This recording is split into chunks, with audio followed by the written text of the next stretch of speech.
parenting is always such a tricky topic because I think that most of us at some point think we're doing it wrong. Like no one's looking at what we're doing right. Yeah. We're constantly thinking, where have I stuffed up? Where haven't I been enough? What haven't I done? What do you say to the people that are listening feeling like that? Not that we've actually talked about any strategies, but when you hear the word parenting expert, I think you already go, oh, well, I'm doing it wrong. Too late. Yeah, totally. I remember feeling actually like that when my kids were little, when I really didn't have a grip on it and I was really struggling. And I remember having this feeling of despair of like, oh, I'm going to mess it up. So what's the point? And I remember sitting at that point thinking, I've got to strive for more than that, right? Because these are an incredible thing in front of me, these beautiful little humans, and there is a incredible opportunity for growth here for myself. But coming back to that place, I think we're so hardwired to be critical about ourselves from our own childhoods mainly. I think that inner harsh voice, that criticism that we often carry, I mean, parenting is just the perfect hotspot for it, because the moment you get pregnant, you are bombarded with, you should do it this way or that way, or this is how it should look, and you should feed your kids this thing and they should go to this school.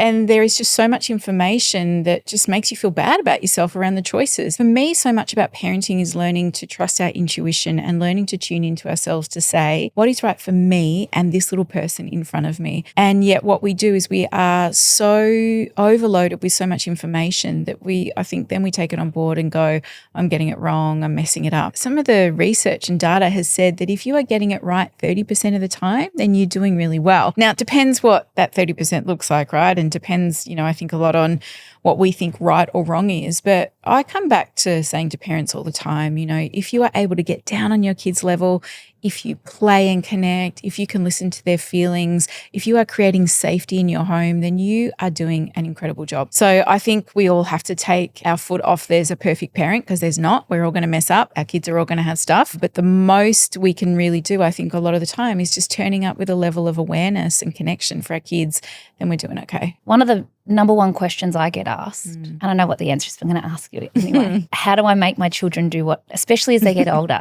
how do I make them do what I want them to do? Yeah. If kids were just born compliant, it would be amazing. Parenting, I think, would be a breeze. But our kids come in with this energy of like, hey, I'm here firstly to be my authentic self, which is ideally what we want them to be. And secondly, I'm here to shine a mirror on all your unresolved crap that you haven't dealt with. So I am going to push back on things to help activate all the learning and growth that you have to do. I think the first thing we have to do when we're looking at how do I get my kids to do what we want them to do is we actually just have to take the pressure off of that's not the goal. The goal is not to raise compliant kids. And I say this, and I think people get a bit funny about it, but the goal is not to raise good boys and good girls, because when we do that, we are raising children that are often abandoning what their truth is, their voice, their yeses and nos to please someone else.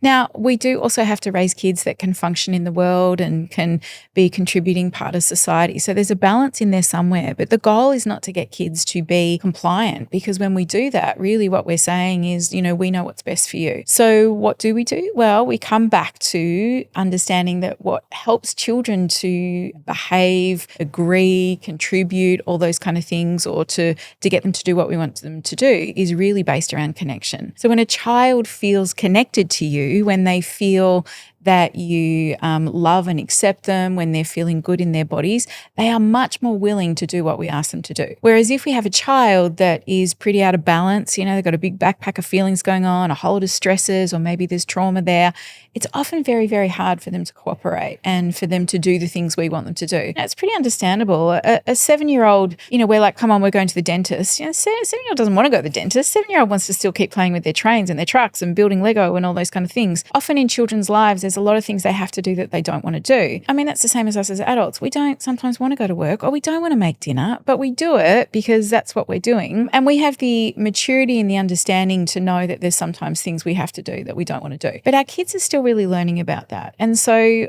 for me, I sit in a place where it's not about coercing or bribing them to do it. It's about finding enough connection with them so that then they are willing to do it. And I think the other piece of that is it's so much about knowing the child in front of you. So you are going to have some kids that are pretty robust, resilient, they just get on with it and do things. Then you're going to have other kids that are going to need you to hold their hand to do something, right? So I look at my 3 kids, my youngest is very independent, just gets on with it, does stuff. Even as a 3 or 4-year-old, she'd walk into the kitchen and go, oh, this place is a mess, and she'd start cleaning up. And I was like, oh my God, it took me 3 kids, but one of them one of them valued that. Whereas my middle child, if she takes a lot more support to get her to do stuff. So if I was like, come on, we're going to clean up your room, I'd probably need to be there beside her, chatting to her, and then she'd actually do it.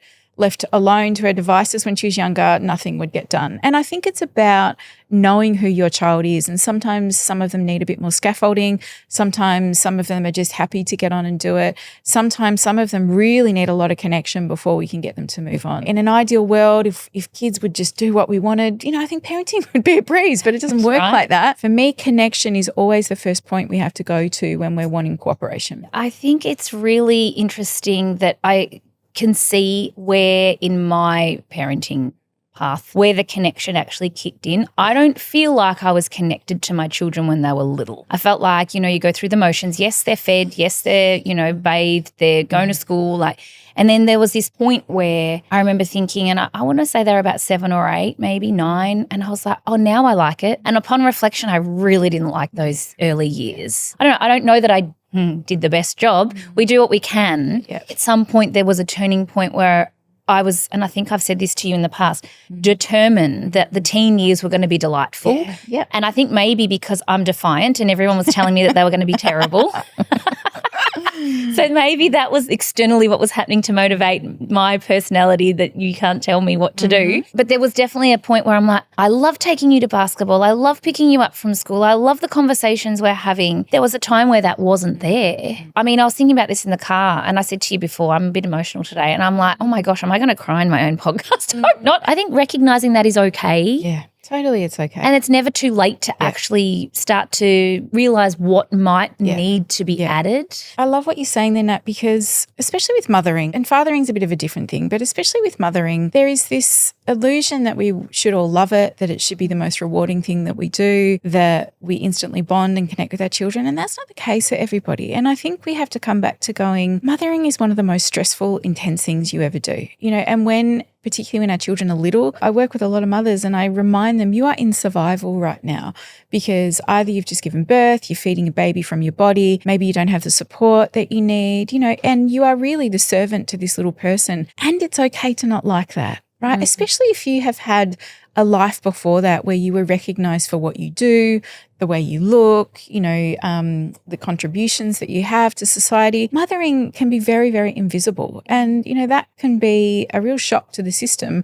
And, it can feel relentless every day. We're doing the same thing. And so it's really understandable that for some women, they're like, this sucks, I don't like it. And that's okay. And we don't really talk about that. And I think it's an important thing to be able to say there are going to be times where we love this and there's going to be times when we don't. Now, I've been a mum for 25 years now, and, there were definitely stages where I was like, yeah, this is amazing. I mean, I love newborns. Give me a newborn any day. I'm like, that's my magic place. The toddler years, I'm like, they're relentless, man. You don't get to sit down again.